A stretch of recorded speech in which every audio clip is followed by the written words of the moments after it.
Namaskar. How are you, my dears? I think you are very well at your home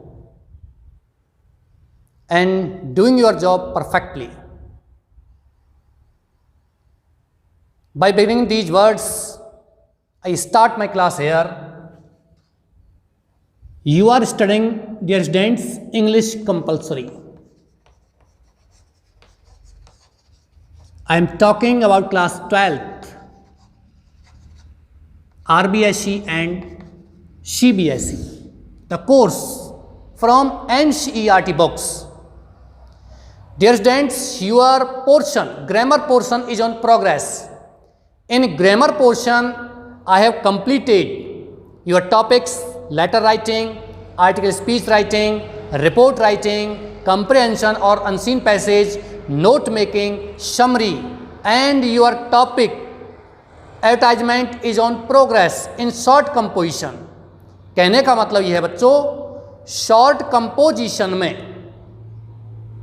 छोटी व्याकरण में आपका topic विज्ञापन प्रगति पर है। मैंने थोड़ा सा अंग्रेजी में स्टार्ट कर दिया था, कोई बात नहीं, होना भी चाहिए। इंग्लिश की क्लास है तो अंग्रेजी में स्टार्ट होना ही चाहिए। बच्चों, विज्ञापन टॉपिक में आपका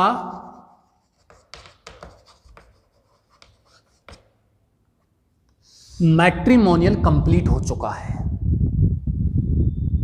दूसरा एजुकेशनल भी कंप्लीट हो चुका है। और तीसरे की बात करते हैं अकोमोडेशन या to let. How do we write this type of advertisements in your exam, in our exams. हमारे परीक्षा में कैसे लिखते हैं हम इस प्रकार का विज्ञापन। बच्चों, पिछले क्लास में मैंने आपको बताया था एडवर्टाइजमेंट में दो कॉलम होते हैं, एक छोटा कॉलम और एक बड़ा कॉलम। तीसरा चल रहा है अकोमोडेशन, ACCOMMODATION या टू लेट। ठीक है, यहां ध्यान रखिए, इस जगह पर छोटे वाले खाने में, छोटे कॉलम में क्या लिखना है बच्चों? किराए पर लेने के लिए अकोमोडेशन, किराए पर देने के लिए टू लेट।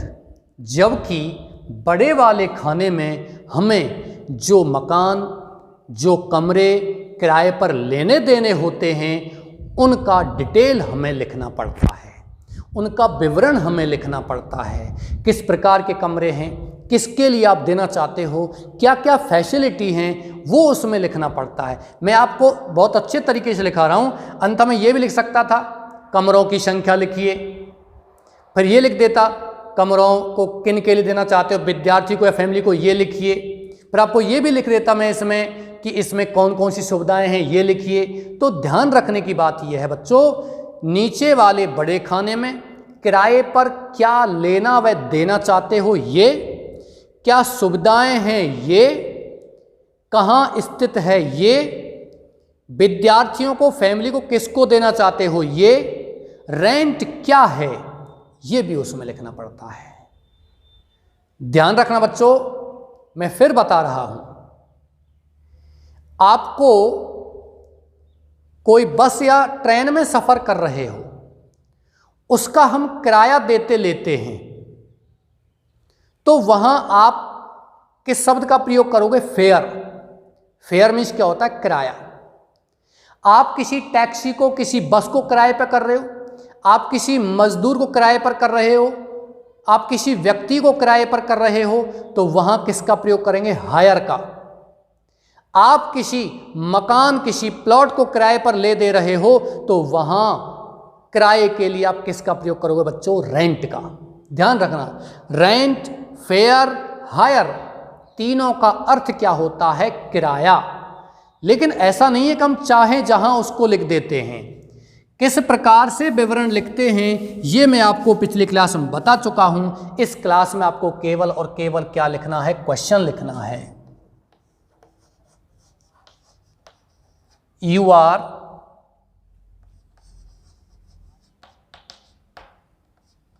राजीव भारद्वाज। आपका नाम क्या है? राजीव भारद्वाज है।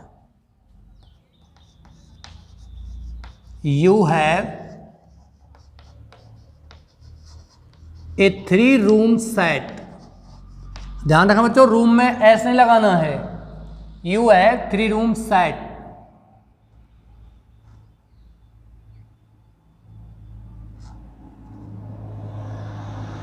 ठीक है।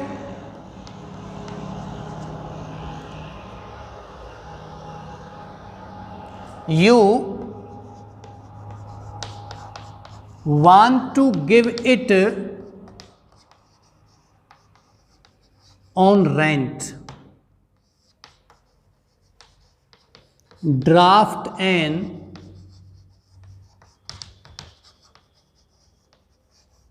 एडवर्टाइजमेंट, एक विज्ञापन लिखो। ध्यान रखिए, प्रश्न को अच्छे से पढ़िए।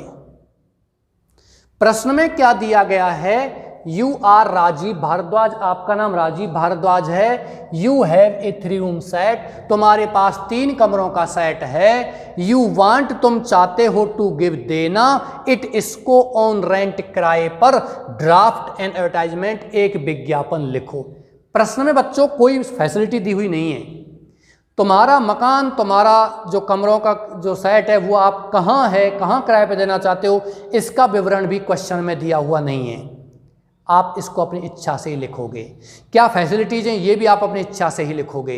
या फिर आ सकता था you have 3 room set with all facilities, सभी सुविधाओं के साथ, क्या क्या सुविधाएं हैं वो इसमें आ सकती थी, तब आपको वो चीज़ें लिखनी है। लेकिन ऐसा दिया हुआ नहीं आता है तो निश्चय ही आपको ये लिखना है। ठीक है। You have a 3 room set, you want to give it on rent, तुम इसे किराए पर देना चाहते हो। ड्राफ्ट एडवर्टाइजमेंट, एक विज्ञापन लिखिए। तो बच्चों सबसे पहले आपको यहाँ क्या लिखना है?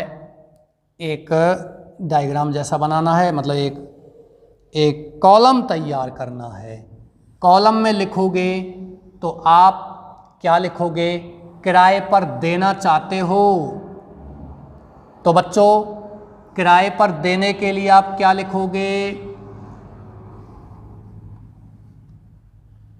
टू लेट, कैपिटल लेटर्स में लिखना है, ध्यान रखिए। To let. ठीक है। और इधर जितनी आपने जगह छोड़ी है उतनी ही जगह छोड़ करके आप यहां ऐसा बना सकते हो। लगभग इतनी ही जगह है, लगभग बीचों बीच है। हाँ, और आप अपने हिसाब से भी इसको लिख सकते हैं, बीचों बीच होना चाहिए।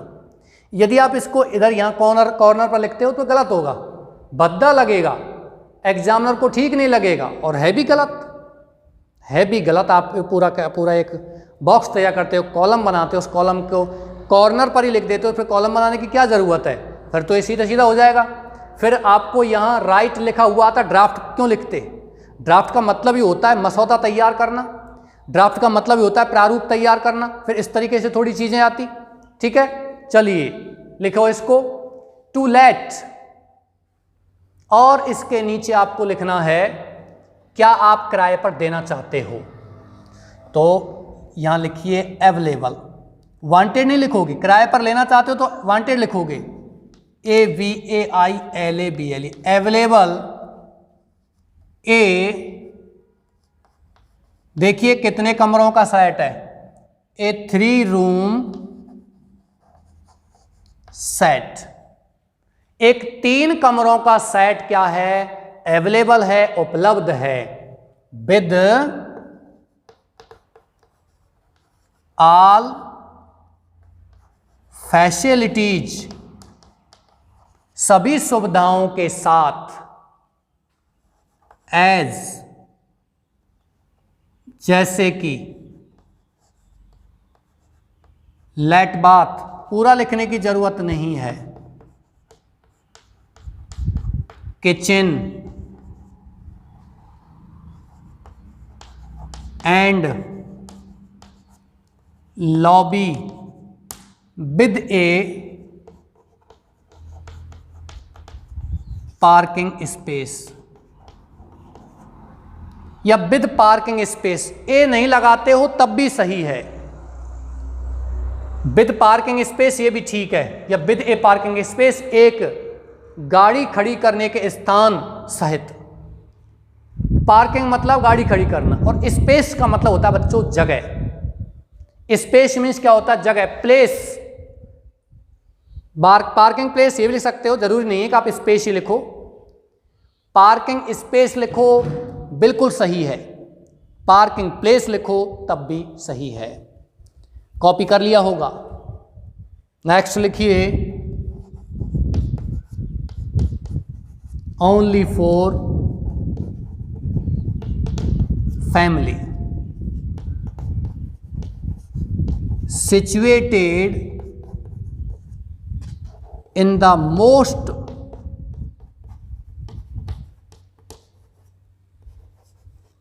fashionable colony of the city। अब यहां जगह लिखनी है जहां यह मकान स्थित है, at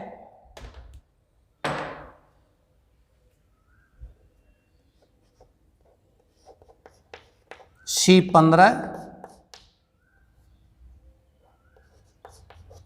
Tilak Nagar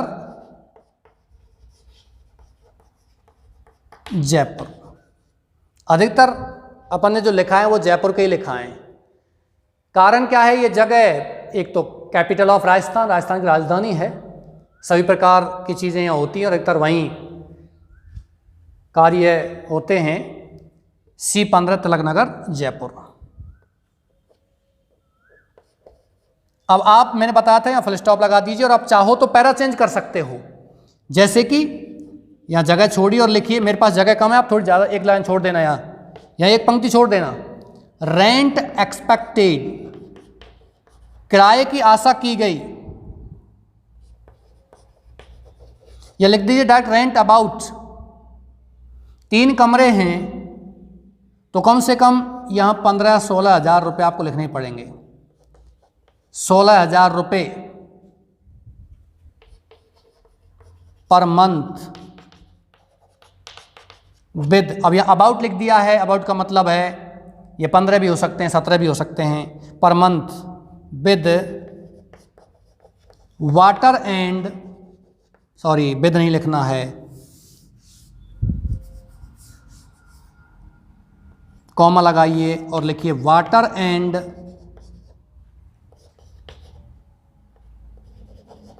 power supply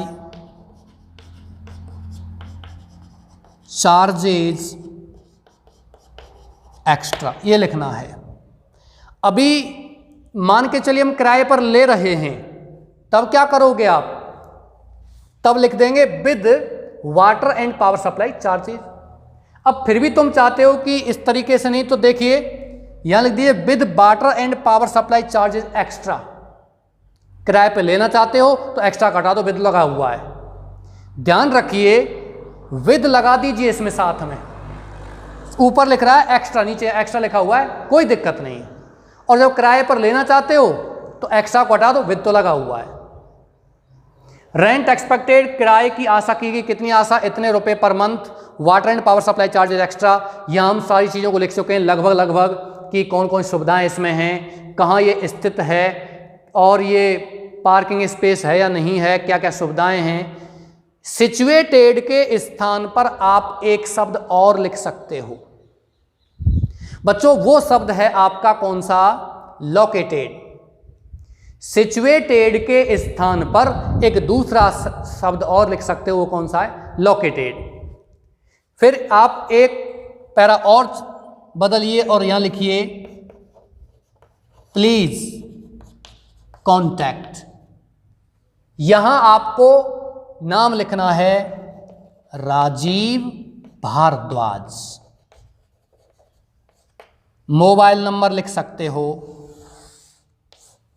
ठीक है। मोबाइल नंबर आपने लिख दिया 9982163231 बस। और पूरा एड्रेस लिखने की ज़रूरत नहीं है, हमने पूरा एड्रेस यहाँ लिख दिया है।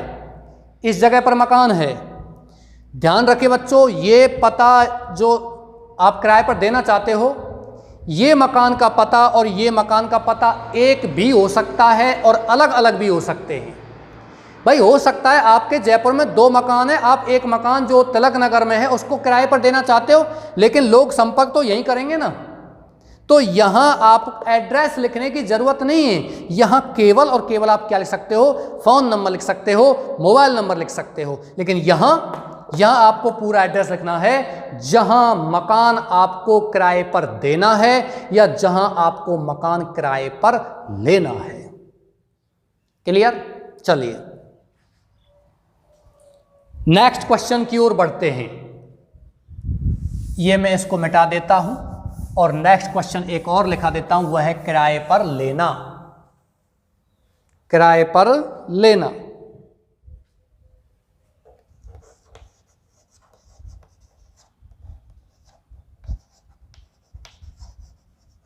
You are Sudhir Chaudhary, you have been transferred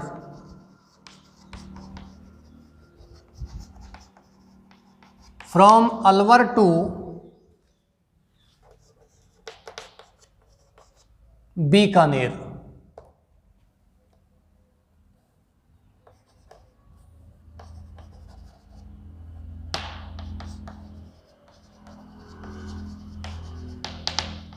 You are seeking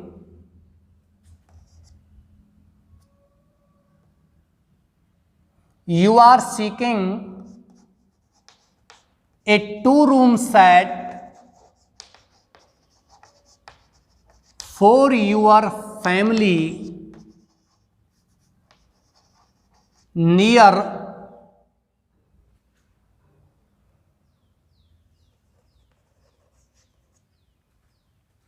Ganga Singh University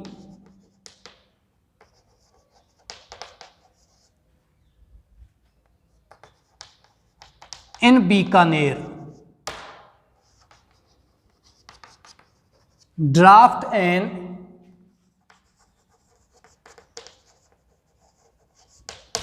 advertisement, एक विज्ञापन लिखिए। बच्चों प्रश्न को अच्छे से पढ़ना ही है, यदि प्रश्न आपने अच्छे से नहीं पढ़ा है तो प्रॉब्लम हो जाएगी, क्योंकि आपने प्रश्न पढ़ा नहीं, सीधा लिख दिया, देख लिया कि इसमें आपका विज्ञापन आया हुआ है किराए पर लेने देने के लिए और सीधा लिखना प्रारंभ कर दिया है, और स्थान आप लिख देते हो यहाँ बीकानेर के स्थान पर उदयपुर लिख दिया, जैसलमेर जोधपुर लिख दिया और कोई लिख दिया, तो ये आपका बिल्कुल गलत होगा। क्वेश्चन इस बात को मेंशन कर रहा है, प्रश्न इस बात का उल्लेख कर रहा है कि आपका ट्रांसफ़र हुआ कहाँ है और आप उस जगह पर भी कहाँ कितने कमरों का सेट तलाश कर रहे हो और किसके लिए तलाश कर रहे हो, फैमिली के लिए तलाश कर रहे हो या और किसी चीज़ के लिए तलाश कर रहे हो। देखो इसमें भी लिखा हुआ है ओनली फॉर फैमिली, ये लिखा हुआ। विद्यार्थियों के लिए आता है तो फिर आपको ओनली फॉर स्टूडेंट्स ये लिखना है, लेकिन विद्यार्थियों के लिए आता है तो वो कमरों का सेट नहीं किराए पर लेते हैं, कमरे किराए पर लेते हैं, 1 कमरा 2 कमरा 3 कमरा 4 कमरे ले लेते हैं, लेकिन यहाँ सेट नहीं लेते हैं, कमरों का सेट नहीं लेते हैं। ठीक है बच्चों, आगे चलते हैं। यहाँ आपको लिखना है अकोमोडेशन, मैं यहाँ लिख रहा हूँ ACCOMMODATION, और ये आपका यहाँ तक कंप्लीट हो गया है। क्लियर? अब कुछ बच्चों का अकोमोडेशन लिखा हुआ, कुछ बच्चों का ये मानना है, ध्यान दीजिए, कुछ बच्चे ये सोचेंगे कि बिना पढ़े हुए, क्वेश्चन पढ़ा नहीं है, दिमाग में टू लेट आ गया, ध्यान में तो टू लेट लिख दिया, अकोमोडेशन आ गया तो अकोमोडेशन लिख दिया। हालांकि एक चीज़ ध्यान रखना है, यदि आपसे गलती से भी डबल एम के स्थान पर यदि सिंगल एम लिख दिया जाए यदि मान के चलिए अकोमोडेशन में आप डबल एम नहीं लिख पाते हो, सिंगल एम लिख दिया, गलती भी हो गई, तब भी आपका सही है, क्योंकि अकोमोडेशन में सिंगल एम भी सही है। क्लियर?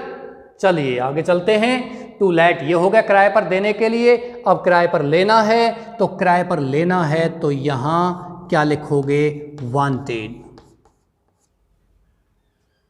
आवश्यक है। आप इस वांटेड के स्थान पर एक शब्द और लिख सकते हो। वो शब्द कौन सा है? सीकिंग या सर्चिंग, तलाश करते हुए, ढूंढते हुए, ये भी लिख सकते हो। और वांटेड लिखोगे, ये अति आवश्यक है, जरूरी है। आवश्यक, वांटेड, वांछनीय। आपने देखा होगा कई बार न्यूज़पेपर या किसी मूवीज में देखा होगा, उनमें किसी अपराधी के लिए मोस्ट वांटेड लिखा जाता है। कोई इंटरनेशनल क्रिमिनल हो, कोई अंतर्राष्ट्रीय अपराधी हो, बहुत बड़ा अपराधी, उसके लिए क्या लगाते हैं अपन? मोस्ट वांटेड लिख देते हैं, और उसके नाम पर लिख दिया जाता है, ऊपर नीचे उसका नाम या उसका क्या कहते हैं, फोटो वगैरह लिख देते हैं। तो इसका मतलब मोस्ट वांटेड का मतलब सबसे अधिक वांछनीय, मतलब जरूरी है। इंडिस्पेंसेबल, इंडिस्पेंसेबल का मतलब क्या होता है? वांछनीय, जरूरी, अति आवश्यक। आपने स्पेलिंग पढ़ा होगा, इंडिस्पेंसेबल नहीं पढ़ा? पढ़ा होगा, मैं बताता हूँ कहाँ पढ़ा आपने। कक्षा 10, और कक्षा 10 में एक पाठ था ट्राइब्यूट, एक पाठ था ट्राइब्यूट। ट्राइब्यूट का मतलब होता है नजराना, भेंट, उपहार, एक प्रकार गिफ्ट, जिसमें एक व्यक्ति होता है बाबुली नाम का, वो अपने भाई को अपने हिस्से का मकान भी दे देता है। वो नजराना है, भेंट है, ट्राइब्यूट है, श्रद्धांजलि है। इस तरह से आप किसी को श्रद्धांजलि, अपनी श्रद्धा अर्पित करते हैं किसी जीवित व्यक्ति के लिए, तो बच्चों यहाँ ट्राइब्यूट शब्द आता है। आप उसको किसी को कोई दे रहे हो, कुछ गिफ्ट दे दिया आपने, अपने ओर से श्रद्धा व्यक्त कर रहे हो, अपनी तरफ से आप अपना जो आपके लिए उपकार किया है, उस उपकार के बदले में आप कृतज्ञ हो रहे हो, उसके लिए हम क्या शब्द लगाते हैं? ट्राइब्यूट। जबकि कोई व्यक्ति गुजर जाता है, कोई व्यक्ति गुजर जाता है यानी मर जाता है। वैसे हम मर जाना कहना गलत है, गलत तो नहीं है, पर हम गुजर जाना कहते हैं। बच्चों साहित्य में ये एक डिवाइस है जिसको कहते हैं सुभाषितानी। सुभाषितानी का मतलब होता है अच्छी भाषा बोलें उसमें, चाहे वो बुरा लगता है लेकिन उस बुरे शब्द को नहीं बोलकर अच्छा शब्द बोल, जैसे कि पास अवे, ही डाइड, वह मर गया, इसके स्थान में हम क्या लेंगे? ही हैज़ पास अवे, गुजर चुका है। इस वजह से कह रहा हूँ मैं। तो हम उसमें गुजर जाता है तब श्रद्धांजलि लेते हैं, तो उसको कहते हैं अंग्रेजी में होमेज, HOMAGE, जबकि यहाँ क्या कहेंगे? ट्राइब्यूट कहते हैं। उसमें आपने पढ़ा होगा, बाबुली का बड़ा भाई है, वो पत्र लिखता है, और वो पत्र लिखता है, बाबुली को बुलाता है, और उसमें क्या लिखता है कि घर की संपत्ति का बंटवारा हो रहा है और आपकी उपस्थिति, यूर प्रेजेंट इज इंडिस्पेंसेबल, आपकी उपस्थिति अनिवार्य है, वांछनीय है।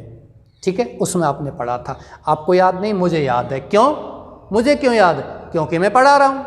आपको याद क्यों नहीं? क्योंकि आप पढ़ रहे हो।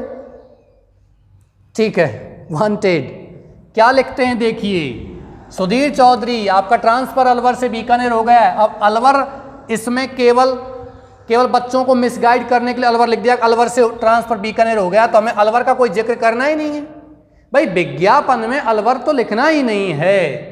वांटेड क्या लिखा हुआ है?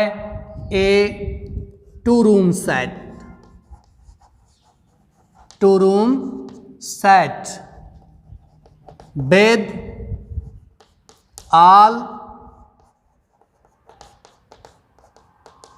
फैसिलिटीज। वही फैसिलिटीज हैं, इसके अलावा और बताइए क्या फैसिलिटी होती है मकान में किसी फैमिली के लिए? लेट बाथ है, किचन है, लॉबी है, पार्किंग स्पेस, गाड़ी खड़ी करने के स्थान है, और क्या फैसिलिटी चाहिए बताइए? और कोई फैसिलिटी नहीं होती है परिवार के लिए। ठीक है ना? हाँ, with all facilities as let bath, kitchen. ये और बात है बच्चों, बहुत से मकान किराए पर लेते हैं तो उनमें फैसिलिटी ये होती है फर्नीचर फैसिलिटी, मतलब मैं घर से पंखा कूलर नहीं लेके आऊँगा, बेड कुर्सी लेके नहीं आऊँगा, पूरा फैसिलिटी चाहिए। विशेषकर अपार्टमेंट्स होते हैं, मल्टी स्टोरीड बिल्डिंग होती हैं, बहुमंजिला इमारत होती हैं, अपार्टमेंट्स होते हैं, फ्लैट वगैरह, उनमें ये सुविधाएं होती हैं कि आपको पंखा लेके नहीं आना है, आपको कूलर लेके नहीं आना है, आपको एसी लेके नहीं आना है। समझ रहे हो? आप उसमें लिख सकते हो किराए पर देना चाहते हो कि सभी सुविधाएं उपलब्ध हैं, फर्नीचर है ना, कूलर, एसी, फैन, ये लिख सकते हो उसमें। आपको सोफ़ा वगैरह घर से नहीं लाना है, केवल घर से आप आ जाइए और आराम से रहिए उसमें। अब ऐसी चीज़ों का किराया ज़्यादा होता है बच्चों। भाई आपको जब सारी सुविधाएं मिल रही हैं तो वो किराया ज़्यादा होता है उसका, लेकिन आप परमानेंट ही वहाँ रह रहे हो तो इन चीज़ों को तो आप स्वयं ही उपलब्ध करवा लोगे। आप 2, 4, 5, 10 साल कितने साल रहें तो वो चीज़ें आप स्वयं ही खरीद लोगे। हाँ, कुछ समय रहते हो, 2 महीने के लिए किराए पर चाहिए, 3 महीने के लिए चाहिए, तो मैं घर से सामान थोड़ी ले जाऊँगा, मुझे वहीं सारी सुविधाएँ चाहिए with all facilities as let bath, kitchen and lobby. मैंने जो कहा पूरा लिख दीजिए, and lobby with a parking space. इसमें ए नहीं भी लगाते हो तब भी सही है, with a parking space only for family. Should या मस्ट कुछ भी लिख दो, मस्ट बी नियर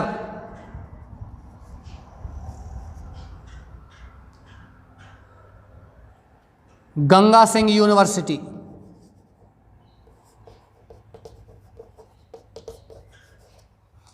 परिवार के लिए किराए पर देना चाहते हो, ये यहां लिख दिया या नहीं लिखा है? ओनली फॉर फैमिली लिख दिया है। अब स्थान का नाम लिखना है कि आपको कहाँ चाहिए। Must be near Ganga Singh university, Bikaner, यहां चाहिए। ठीक है। अब ऐसा लिखना नहीं चाहते हो, लिख सकते हो मस्ट बी सिचुएटेड या मस्ट बी लोकेटेड, स्थित होना चाहिए नियर गंगा सिंह यूनिवर्सिटी बीकानेर, ये होना चाहिए गंगा सिंह यूनिवर्सिटी बीकानेर। नीचे लिखिए रेंट, रेंट शुड बी, किराया होना चाहिए। ध्यान रखना बच्चों, जब हम किराए पर दे रहे हैं तो हम क्या लिखते हैं? रेंट एक्सपेक्टेड, किराए की आशा की जाती है, क्योंकि हम किराया लेंगे और किराया जब हम देंगे तो क्या कहेंगे? किराया होना चाहिए, इतना होना चाहिए किराया भाई। रेंट शुड बी, किराया होना चाहिए अबाउट, लगभग 2 कमरों का सेट है, आप 10,000 रुपये लिख सकते हो, 10,000 rupees per month with water and power supply charges. ठीक है। अब बात करते हैं, यहां लिख दीजिए या आप नीचे लिख दीजिए प्लीज कॉन्टैक्ट। अब यहां कॉन्टैक्ट लिखोगे बच्चों तो ध्यान रखिए अकोमोडेशन, कॉन्टैक्ट में क्या है? Mister Sudhir Chaudhary, mister Sudhir, double E लिखा है, आई लिखा है, आई लिखा है, सुधीर चौधरी 9983502051। कोई भी 10 अंकों का मोबाइल नंबर लिख देना इसमें, यह मत सोचना कि साहब ये मोबाइल नंबर नज़र नहीं आ रहा है। 2, 4, 6, 8, 10, ये पीछे 1 एक और लिखा हुआ है। ये ज़रूरी नहीं है कि आप ये नंबर लिखें, है ना। चलिए, मैं आशा करता हूं कि आप इसको कॉपी कर लिया है या कर रहे हो। कॉपी कर लीजिए इसका बच्चों। नेक्स्ट क्वेश्चन की ओर बढ़ते हैं। चौथा टाइप है आपका विज्ञापन।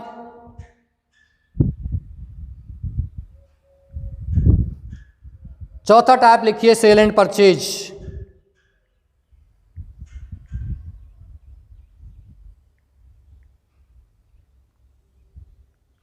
ठीक है बच्चों, सेल एंड परचेज ये समझ में आ गए? कोई प्रॉब्लम है तो आप इसको लिख सकते हो कमेंट बॉक्स में। हाँ ध्यान रखना, अलवर लिखने की जरूरत नहीं है। यहाँ कहीं आपको लगता है कि मिस्टर सुधीर चौधरी अलवर लिख देते हो, नहीं, कोई आवश्यकता नहीं है।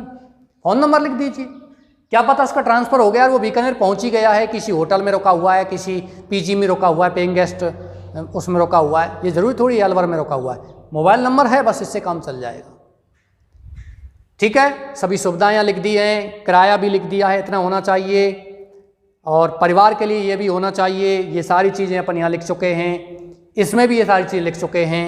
आशा करता हूँ कि 3 आपके विज्ञापन हो चुके हैं, इनको आप अच्छी तरह से पढ़ रहे हो। नेक्स्ट क्वेश्चन की ओर बढ़ते हैं, नंबर 4 की ओर बढ़ते हैं।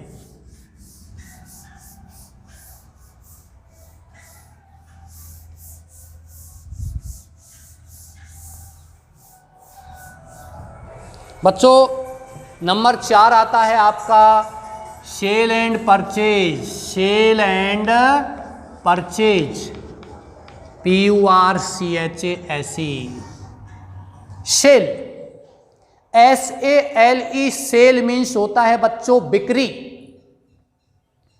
सेल मीन्स क्या होता है? बिक्री। ठीक है, तो यहां आप लिखोगे सेल एंड परचेज में ब्रैकेट में लिखिए बेचना खरीदना, बेचना खरीदना। ध्यान रखिए ये सेल है, इसका वर्ब होता है सेल, SELL। मैं इसमें थोड़ा सा लिख देता हूं, लिखिए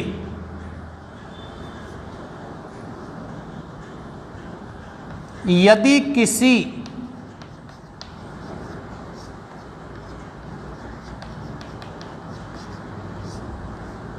पुराने सामान को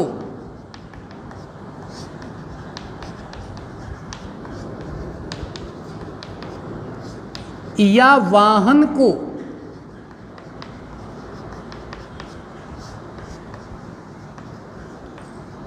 बेचना खरीदना होता है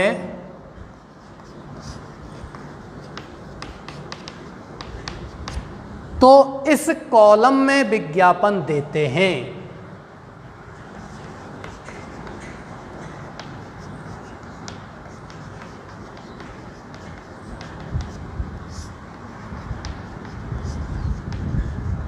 कहने का मतलब बच्चों, जब हम किसी सामान, हमारे पास कोई सेकंड हैंड सामान, सामान क्या मतलब, इससे संबंधित क्वेश्चन आता है तो वो किसी वाहन का ही आता है, किसी वाहन का ही क्वेश्चन आता है। बिकाऊ है, खरीदना है, आपने देखा होगा न्यूज़पेपर में, बिकाऊ है, खरीदना है, बेचना है, ये किसी वाहन से संबंधित ही होता है। तो ये ध्यान दीजिए, किसी भी वाहन को खरीदने बेचने के लिए विज्ञापन देते हैं, इस कॉलम में देते हैं। सेकेंड हैंड होता है जो,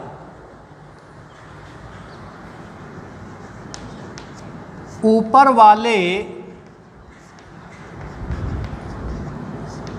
छोटे खाने में बेचने के लिए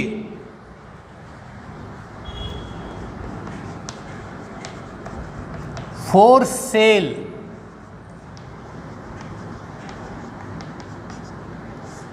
वह खरीदने के लिए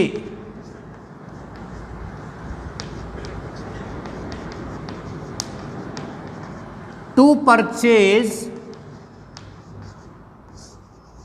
लिखते हैं। क्या समझ में आया? यदि आपको विज्ञापन आता है, if you get an advertisement belonging to selling और purchasing anything, purchasing any vehicle, किसी वाहन किसी वस्तु को खरीदने बेचने से संबंधित विज्ञापन आता है, तो छोटे खाने में, ये आपका बड़ा खाना है, ये आपका छोटा खाना है, छोटे वाले कॉलम में बेच रहे हो, प्रश्न में स्पष्ट आएगा you want to purchase, you want to sell, you want to purchase, you want to sell. बेचना चाहते हो, खरीदना चाहते हो। तो आपको बेचना चाहते हो तो यहां क्या लिखना है? For sale. खरीदना चाहते हो तो यहां छोटे कॉलम में क्या लिखोगे? To purchase. क्या समझ में आया? बेचना चाहते हो फॉर सेल, खरीदना चाहते हो टू परचेज। मैंने यहां बार बार लिखा नहीं है, पहले उसमें लिख दिया है। ये मैं बार बार नहीं लिखा है कि इन्हें हम टू परचेज या फॉर सेल को हम यहां कैपिटल लेटर्स में लिखेंगे, या बार बार नहीं लिखना है आपको। मेरी बात समझ रहे हो? बार बार आपको नहीं लिखना बताया है मैंने। यहां ऊपर वाले खाने में जो भी शब्द लिखे जाते हैं वो सब कैपिटल लेटर्स में ही लिखे जाते हैं, या फिर आप पहला अक्षर कैपिटल बना दो, बाकी के सभी स्मॉल बना दो। फॉर सेल में एफ कैपिटल और एस कैपिटल बना दो, टू परचेज में टी कैपिटल और पी कैपिटल बना दो। मैं तो कहता हूं सभी अक्षरों कैपिटल बनाओ। आपका प्रश्न हो सकता है कि यहां आपने सेल से पहले तो क्या लिखा है? फॉर, और परचेज से पहले क्या लिखा है? टू। ऐसा क्यों? Why you have done this? आपने ऐसा क्यों किया? यह आपका प्रश्न हो सकता है कि आपने वहां फॉर लगा दिया, यहां टू लगा दिया। बच्चों, परचेज आपका वर्ब है, परचेज आपका क्रिया है, और क्रिया से पहले टू लगाने पर ही वो किसी संज्ञा बनती है। कोई संज्ञा बनाते हैं तो आप उस मेन वर्ब की फर्स्ट फॉर्म से पहले क्या लगा दीजिए? टू लगा दीजिए, वो संज्ञा बन जाएगी। जबकि सेल अपने आप में स्वयं एक नाउन है। सेल अपने आप में क्या है? एक नाउन है, एक संज्ञा है। इससे पहले टू लगाएंगे तो गलत हो जाएगा। इससे पहले हम क्या लगा देंगे? फॉर। क्या लगा देंगे? फॉर लगा देंगे, क्योंकि ये तो नाउन है और ये है इसकी वर्ब। यदि हम इसे लिखना नहीं चाहते तो इसे लिख सकते हो, लेकिन इससे पहले क्या लगाना पड़ेगा? टू लगाना पड़ेगा। ये क्रिया है, क्रिया को संज्ञा बनाने के लिए टू लगा दो। पर मेरे भाइयों, जब हमारे पास पहले से ही संज्ञा है तो फिर टू लगा कर के वर्ब को संज्ञा बनाने की जरूरत क्या है? भाई हमारे पास संज्ञा, अब परचेज का तो हमारे पास संज्ञा नहीं है। अब टू परचेज के स्थान पर आप टू बाई लिख देते हो तब भी सही है। बाई मीन्स भी क्या होता है? खरीदना, और परचेज मीन्स भी क्या होता है? खरीदना। ये तो लिखना है छोटे वाले कॉलम में, और बड़े वाले कॉलम में यहां आपका एक छोटा कॉलम और एक बड़ा कॉलम। छोटे वाले कॉलम में तो आप लिख चुके हो टू परचेज खरीदने के लिए, और बेचने के लिए लिख चुके हो आप फॉर सेल। बड़े वाले कॉलम में क्या करना है बच्चों? बड़े वाले कॉलम में आपको लिखना है जिस चीज को, जिस सेकंड हैंड पुरानी चीज को, पुराने वाहन को आप खरीदना चाहते हो, आप बेचना चाहते हो, उसका विवरण लिखना है। कहने का मतलब ये है कि कोई वाहन है, जैसे कि उस वाहन को आप बेचना चाहते हो तो उस वाहन के बारे में पूरा डिटेल लिखना है। सेकंड हैंड है, बाइक है या कार है, रंग कैसा है, मॉडल कौन सा है, कितने किलोमीटर चला है, वेल कंडीशन, अच्छी कंडीशन वाला है या नहीं है, कितने रुपए में बिकाऊ है, ये सारी चीज़ें इसमें लिखनी हैं। और यदि आपको खरीदना होता है तो फिर आपको वो लिखना है कि वाइट कलर का कार होना चाहिए, ब्लू कलर का कार होना चाहिए, ये इसका मॉडल नंबर होना चाहिए, ये इतना 2012-2015 का होना चाहिए, इतने किलोमीटर से ज़्यादा चली हुई नहीं होनी चाहिए। ये सारी चीज़ों का विवरण उसमें हम बड़े वाले कॉलम में लिखते हैं। लिखते हैं नहीं लिखते हैं? कहने का मतलब यह है छोटे कॉलम में केवल लिखना है कि ये किस टाइप का विज्ञापन है, किराए पर लेने देने का है, विवाह का है, शैक्षणिक है, या खरीदने बेचने का है, खोया पाया है, नौकरी तलाश करने का है। ये सारी चीज़ें हम लिखते हैं छोटे वाले कॉलम में, और बड़े वाले कॉलम में हम लिखते हैं जिस चीज़ का विज्ञापन है उस चीज़ से संबंधित उस चीज़ का पूरा विवरण। वैवाहिक है तो विवाह का पूरा विवरण लिखना है कि किसके लिए आप वर या वधू तलाश करो, पूरा विवरण लिखना है। शैक्षणिक है तो कौन कौन सी शैक्षणिक कोर्सेज करवाए जाते हैं ये उसमें पूरा लिखा जाता है। और यदि किराए पर लेना देना होता है तो यहाँ कौन कौन सी चीज़ें, कौन कौन सी सुविधाएं, कितने कमरे, कितना किराया, ये सारी चीज़ें उसमें होती हैं, ये हम इसमें लिखते हैं। समझ में आ गया? ऐसे ही लॉस्ट एंड फाउंड में होता है, कोई चीज़ आपकी खो गई है ऊपर लिख दिया लॉस्ट, कोई चीज़ आपको पाई है ऊपर लिख दिया फाउंड, जबकि नीचे हम लिखते हैं जो चीज़ आपको मिली है या जो चीज़ आपकी खोई है उसके बारे में लिखेंगे कि कौन सी चीज़ है, कैसी चीज़ है, क्या उसके अंदर रखा है, कैसा रंग है, ये सारी चीज़ें हम उसमें लिखते हैं। ये समझ में आ गया? आपने इसको कॉपी कीजिए वीडियो को पॉज करके। यदि वीडियो को पॉज नहीं करना चाहते हैं तो पॉज करने के बाद स्क्रीनशॉट ले सकते हो और बाद में भी लिख सकते हो उसको आप बच्चों। भाई अभी आप समझ रहे हो, अभी आप क्या करते हो कि जैसे कि आप समझ रहे हो, समझ में आ गया, और जब आप लिखना चाहते हो वीडियो को पॉज कीजिए, स्क्रीनशॉट ले लीजिए और बाद में फिर आराम से उसको आप स्क्रीनशॉट से लिख सकते हो। ठीक है बच्चों, ये आपका क्लास में आज यहीं समाप्त करूँगा। कल के वीडियो में, कल की क्लास में आपको सेल एंड परचेज वाले क्वेश्चंस लिखाए जाएंगे। टू परचेज और फॉर सेल के आप क्वेश्चन लिखाए जाएंगे, कौन कौन सी चीज़ें किस तरीके से बेची जाती हैं, खरीदी जाती हैं। ठीक है, आशा करता हूँ आप सभी स्वस्थ हैं, ठीक हैं अपने घर पर। Wish you all the best. Thank you.